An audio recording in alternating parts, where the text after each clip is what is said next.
fois avec Philippe, on est arrivé au bout du storyboard. J'ai envoyé le projet à mon ancien éditeur sur Le Passager, chez Varoum, et qui travaillait depuis peu en freelance pour différents éditeurs, dont Delcourt. Et il m'a dit qu'il était intéressé pour proposer ce projet-là à Delcourt, qui l'ont accepté. Et donc on a commencé à travailler avec lui, je pense, en juin 2020. Et donc petit à petit, vu que moi je voulais arriver au bout des crayonnés, on lui a envoyé une première partie de l'histoire crayonnée avec les dialogues. Et à ce moment-là, on a commencé à travailler avec lui sur les améliorations à apporter.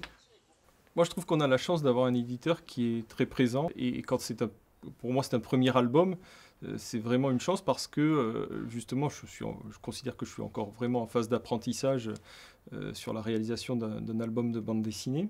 L'expérience de Vendry qui a été très présent en réunion avec nous, toujours à distance, là, mais qui nous a vraiment aiguillés sur un certain nombre de choses pour améliorer l'album, était vraiment un plus. Et donc il nous a énormément aidé sur le retravail des dialogues, la simplification, aussi le phrasé des personnages pour qu'ils n'aient pas tous la même façon de s'exprimer, pour créer à chaque fois une identité différente pour chaque personnage. Et donc voilà, et sur la mise en scène, il avait aussi son mot à dire, et donc il nous a beaucoup accompagnés quand même sur ce projet.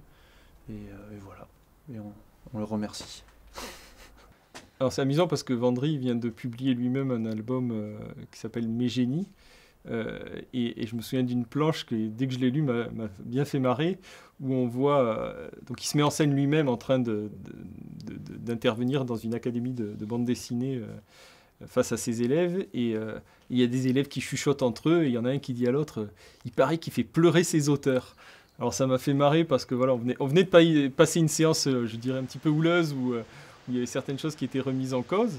Alors évidemment, on n'a pas pleuré, hein, mais, mais c'était marrant de lire ça quelques jours après. Voilà.